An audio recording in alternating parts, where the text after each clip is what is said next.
और दोस्तों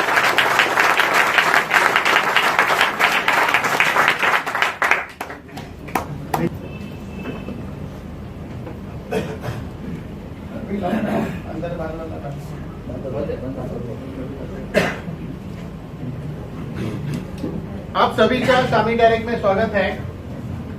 जैसे सचिन जी ने भी कहा, एक मेनू पढ़ा था बड़ी बड़ी बीमारियों का जो किसी को नहीं चाहिए ना? नहीं। लेकिन जिसको होती है ये सब बीमारी, उसको भी नहीं चाहिए था।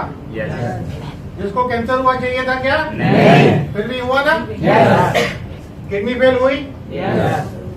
किसी को भी कोई बीमारी नहीं चाहिए, उसके बावजूद बीमारी होती है। वो ले लो, वो लेडी बाहर गई थी, बोल गई।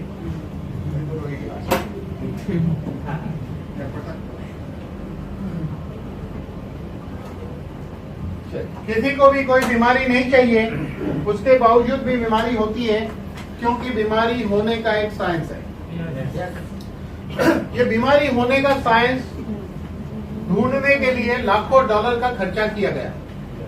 अमेरिकन गवर्नमेंट ने देखा कि हम दुनिया में 25-30 साल आगे हैं, हमारा साइंस आगे, हमारे डॉक्टर बेस्ट है, सब कुछ, फिर भी डॉक्टर बढ़ने से पेशेंट क्यों बढ़ रहे हैं? बीमारियां काबू में क्यों नहीं आ रही? बीमारियां ठीक क्यों नहीं हो रही? तो उन्होंने एक साइंटिस्ट को अपॉइंट किया, डॉक्टर लाइनस पॉलिंग को, जिसको नोबेल प्राइज मिली थी। उन्होंने 150 साइंटिस्टों के टीम के साथ 6.5 साल रिसर्च किया, लाखों डॉलर खर्चा हुआ, और फाइनली ढूंढ लिया गया कि कोई भी बीमारी क्यों पैदा होती है। तो पता चला सब बीमारी पैदा होने का एक ही कारण है बस। उसको कहते हैं मेडिकल लैंग्वेज में ऑक्सीडेटिव स्ट्रेस। क्या कहते हैं? ऑक्सीडेटिव स्ट्रेस से ही सभी बीमारियां पैदा होती है। अब ये ऑक्सीडेटिव स्ट्रेस से हमारा शरीर एक केमिकल बनाता है, साइंस उसको फ्री रेडिकल कहता है, और जो सारी बीमारी पैदा करता है। तो चलिए देखिए कैसे बनता है ये ऑक्सीडेटिव स्ट्रेस। हवा के साथ धुआं फ्री, पानी के साथ केमिकल फ्री, खाने के साथ मिलावट फ्री। ये कर चुके ना आज? करते रहे पिछले कई समय से, करते रहोगे आगे। इसके अलावा soft drink, hard drink, gutkha, lazy lifestyle, smoking, virus, tension और 700 प्रकार के रेडिएशन, ये चीज रोज हो रही है। ये चीजों का जो प्रभाव शरीर पे गिरता है उसको ऑक्सीडेटिव स्ट्रेस कहते हैं, और ये ढूंढने के लिए लाखों डॉलर खर्चा हुआ। और ये ऑक्सीडेटिव स्ट्रेस से बनता है फ्री रेडिकल।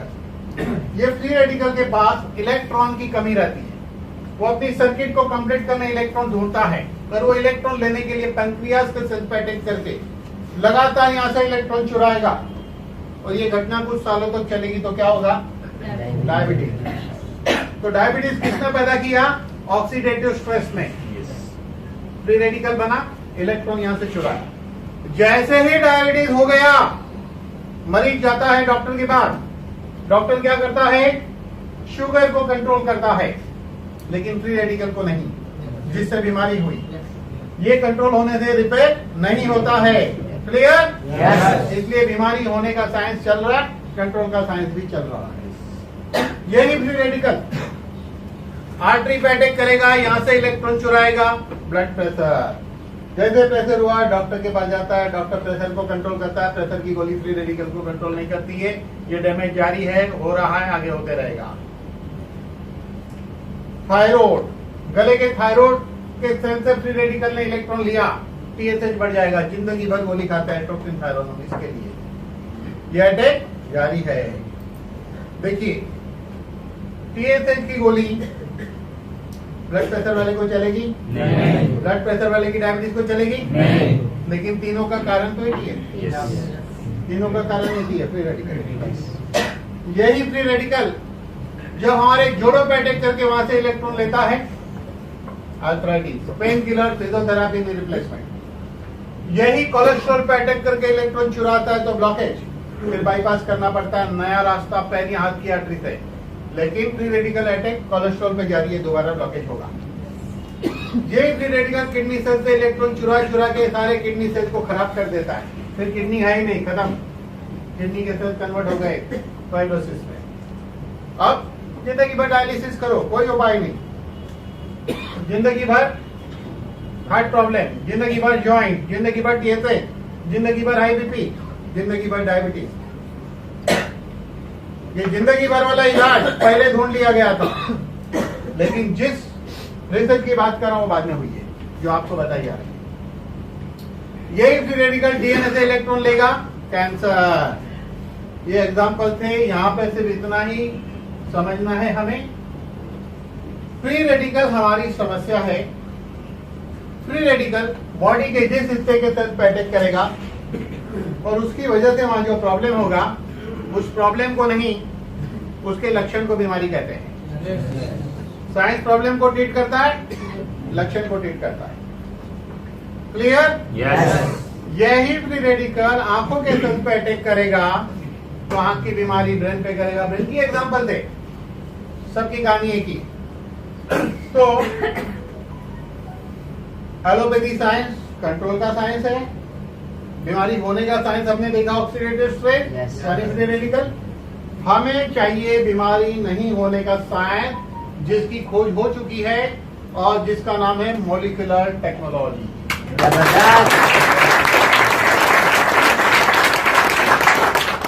मॉलिक्यूलर टेक्नोलॉजी की खोज हुई है, एकदम लेटेस्ट फ्रेश।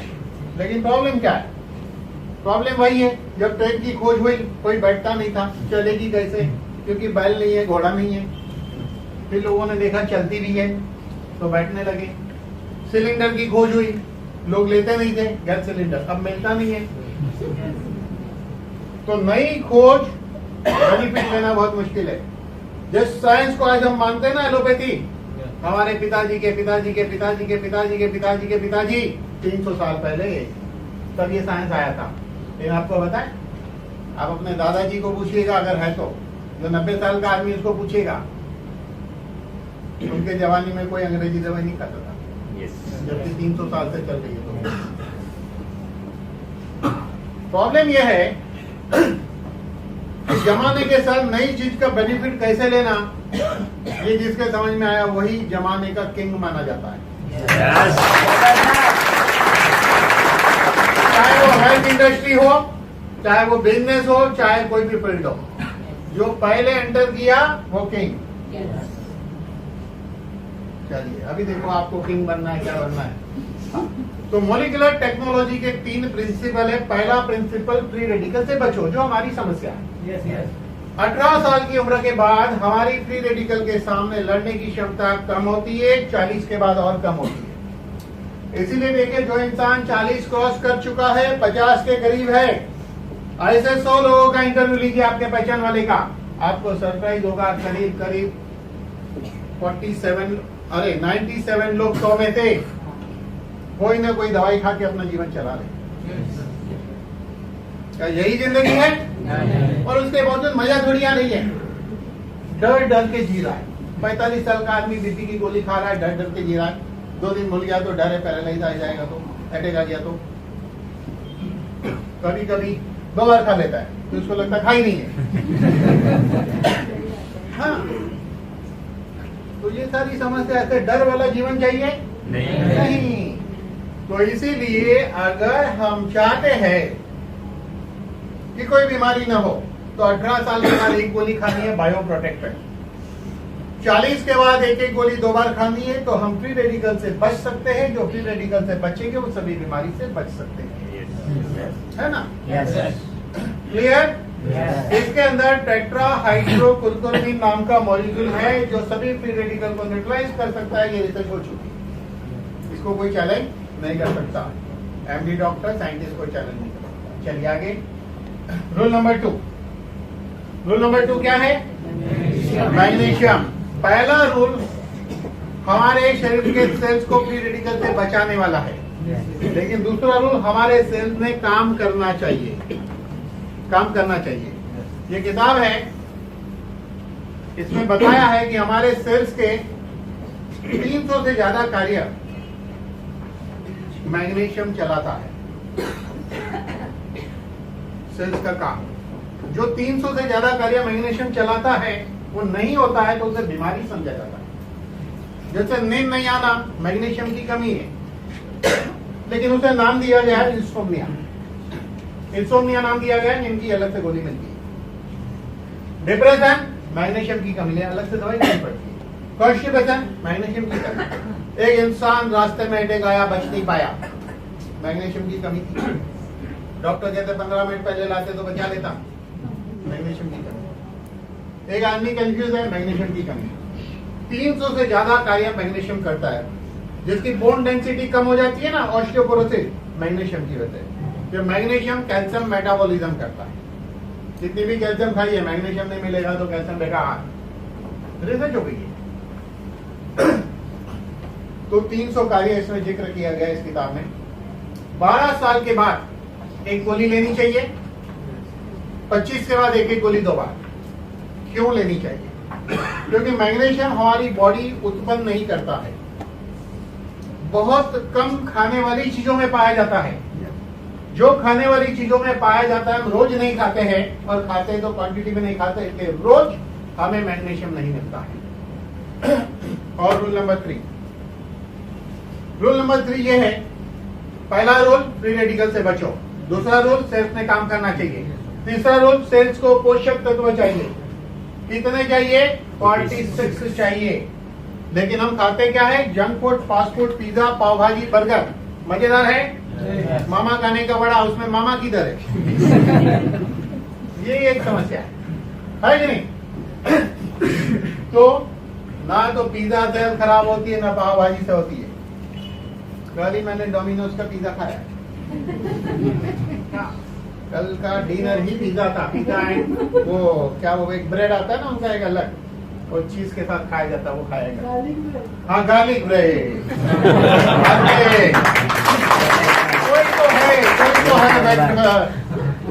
कोई तो है जो डोमिनोज खाता है। चलिए ठीक है। तो ना पिज्जा से खराब होती है, ना पाव भाजी से। खराब होने की वजह है कि उसके अंदर न्यूट्रिशन 4, 6, 8, 10 मिलेंगे। अगर 10 मिले आपको फास्ट फूड में से, तो बाकी 36 कहां से लाओगे? इसीलिए लोग कहते हैं मैं घर का खाना खाता हूं। ठीक है भाई, 20 भाई 26 मिलेगा। 26 मिला तो बाकी का 20 कहां से लाओगे? इसका मतलब अच्छे से अच्छा खाना खाइए, आपको 46 न्यूट्रिशन नहीं मिलेगा, नहीं मिलेगा, पक्की बात है। तो फिर मिलेगा कहां से? ये भी तो समझते हैं। ये मिलेगा पूरे पृथ्वी के ऊपर एक ही चीज में से मिलता है, वो है स्पिरुलिना, जो समंदर की वनस्पति है। साइंटिस्टों के मुताबिक 200-250 करोड़ साल पहले ये वनस्पति समंदर में उत्पन्न हुई थी। कछुआ जिसको खाता है, इसीलिए 300 से 500 साल जीता है अपनी जिंदगी में, शायद ही कभी बीमार रहता है। और इसकी 35 अलग अलग प्रजाति होती है। सबसे उच्च प्रजाति का नाम है स्पिरुलिना प्रीटेंशियस, जो हिंदुस्तान में सिर्फ सानी के जरिए मिलता है।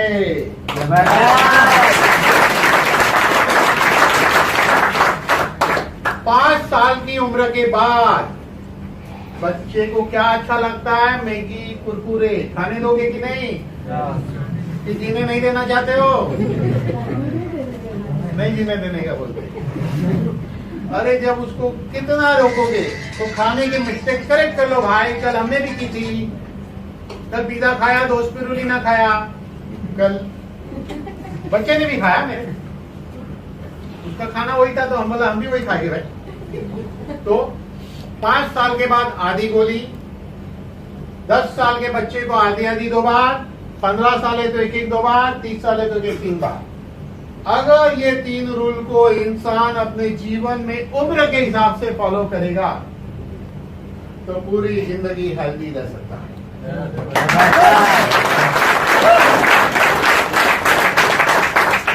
अब यहाँ सवाल ये आता है, हमने तो हेल्दी आदमी की बात की ना, तो बीमारों का क्या बीमार को लेना चाहिए या नहीं लेना चाहिए? नहीं लेना चाहिए, ताकि वो और बीमार हो, जल्दी ऊपर जाए, घर में जगह बन जाए। किसने कहा था? चलिए समझो, मेरे सामने एक डायबिटीज का मरीज है। हेल्दी आदमी को तो खाना हो गया, बीमार आदमी की बात है। सामने डायबिटीज का मरीज है, क्या उसको खाना चाहिए या नहीं? क्यों लेकिन पहले मेरा प्रश्न है डायबिटीज के मरीज को, क्या आप डायबिटीज ठीक करना चाहते हैं? वो कहेगा हाँ हाँ ठीक करना है। मैं कहूँगा रहने दो ना यार, मिठाई वाले हो, 600-700 रुपए किलो लोग मिठाई खाते हैं, आप पहले ही मिठाई लेके बैठे हो, रहने दो। क्या बोलेगा मालूम है? नहीं वो डायबिटीज है ना, बहुत डेंजर बीमारी है। क्या है डेंजर भाई? नहीं वो डायबिटीज में क्या होता है, पैर का नोज खराब होता है, किडनी खराब होने का चांस है, हार्ट अटैक आने का चांस है, डायबिटिक न्यूरोपैथी होता है, सब होता है ना, इसलिए डायबिटीज ठीक करना। बाकी कोई प्रॉब्लम नहीं मिठाई वाले भाई। अच्छा अभी मुझे बताइए, पैर की नर्व सेल से बनी है, हार्ट सेल से बना है, किडनी सेल से बना है, आंख सेल से बना है, ब्रेन सेल से बना है। अगर डायबिटीज वाला ये 3 प्रोडक्ट को फॉलो करेगा तो सेल खराब होएगा क्या? नहीं। तो डायबिटीज कुछ बिगाड़ सकता है क्या? नहीं। तो पहले किसको बचाना है? सेल्स को बचाना है। तो डायबिटीज सेल्स को ही डैमेज करता है, इसलिए डायबिटीज को लेकर जरूरी है। अब वो डायबिटीज कंट्रोल करने के लिए अंग्रेजी दवाई खाएं, खाने पे कंट्रोल करें, एक्सरसाइज करें, ये प्रोडक्ट खाएं, हमारी तरह नॉर्मल लाइफ जिएगा वो आदमी जिंदगी में। अब जब कर लिए है तो उधर स्विमिंग तो करते रहना पड़ेगा, हाँ उधर की स्विमिंग चालू रखो, लेकिन हम डूबने नहीं देंगे तुम्हें। क्लियर? इसी तरह कोई भी मरीज है उसको ये प्रोडक्ट खाने पे उस बीमारी में वो बीमारी आगे नहीं बढ़ेगी, नए कॉम्प्लिकेशन नहीं होंगे, काफी हद तक आदमी पीछे भी जा सकता है। क्लियर? इसलिए उम्र के हिसाब से मरीज और हेल्दी सभी ने इसको फॉलो करना है, और प्रॉब्लम के हिसाब से भी कुछ प्रोडक्ट हमारे पास है। डायबिटीज के लिए स्पेशल प्रोडक्ट भी है, जॉइंट के लिए, वो सब है, प्रोडक्ट ट्रेनिंग में बताया जाएगा। चलिए अभी इसको बनाता कौन है? तो इसको बनाने वाली कंपनी इस पृथ्वी की सबसे बड़ी कंपनी है। सबसे बड़ी मीन सबसे बड़ी। आज से 30 साल पहले 1988 में सविंसा कॉर्पोरेशन के रूप में इस कंपनी की स्थापना अमेरिका में हुई, और 96 में एक बड़ा आविष्कार हुआ। 96 उस आविष्कार के पहले हम ये देखेंगे कि पूरी दुनिया भरोसा किस पे करती है? एलोपैथी पे। क्यों करती है इस पे भरोसा? क्योंकि यही एकमात्र साइंस है दुनिया में साइंटिफिक है। क्योंकि दवाई मतलब artificial molecule chemistry chain human biological drug proving है। मान लो एक इंसान को क्रोसिन की गोली दी जाती है, दूसरे को दी जाती है, तीसरे को दी जाती है, सर्दी बुखार और सिर दर्द जाता है, सबका तो जाता है कि नहीं? जाता है। लेकिन एलोपैथी को छोड़ के मार्केट में बहुत कंपनियां जड़ी बूटी बेच रही है। पता है दवाइयां कैसे बनती है? कहीं ना कहीं पेड़ उगा है, सारी धरती पोल्यूटेड है, कहीं ना कहीं पेड़ उगा है तो उसमें आर्सेनिक, टॉक्सिन, हैवी मेटल सब आया है, उस पे से तोड़कर चूरन चटनी गोली बना के दे दिया। बेचने वाले को पता नहीं क्या फायदा होगा, एक गोली से खाने वाले को पता नहीं। इसीलिए इसके अलावा कोई पॉपुलर नहीं है, इसके सामने कोई सेकंड साइंस है ही नहीं। लेकिन इसके सामने सेकंड साइंस आया, मॉलिक्यूलर टेक्नोलॉजी।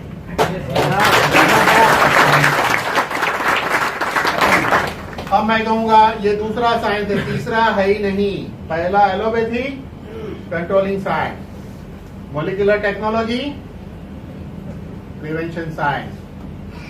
ये कहते हैं, ध्यान दो, एलोपैथी कहते हैं आप बीमार गिरेंगे तो हम है, मॉलिक्यूलर टेक्नोलॉजी कहता है हम है तो आप बीमार क्यों गिरेंगे?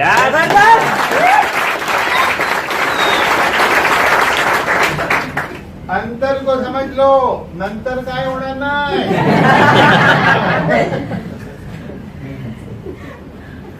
नंतर बीमारी चली जाती है। तो 96 में सबसे पहले काली मिरी में से मॉलिक्यूल निकाला गया जो काम की चीज है, बाकी कचरा फेंक दिया। उसको नाम कंपनी ने खुद बायोप्रिन रखा, 2 mg, 4 mg, 6 mg प्रूव किया, क्या फायदा होता है, पेटेंट लिया गया। एलोपैथी स्टाइल में प्रूव किया मतलब दवाई बन गई। 98 में फोर्सलिन से मॉलिक्यूल निकाला, प्रूव किया, पेटेंट लिया, दवाई बन गई। और आज तक न्यूज चैनल में इसके बारे में आ चुका, 2004 में इसको थॉमस अल्वा पेटेंट अवार्ड मिला। साइंस की दुनिया का, पृथ्वी का सबसे बड़ा अवार्ड होता है। मैं आपको थोड़ा समझाऊंगा कैसे होता है ये अवार्ड। मान लो 2018 में इस पृथ्वी पे ऑटोमोबाइल, इंजीनियर, केमिकल, सभी फील्ड की रिसर्च होती है।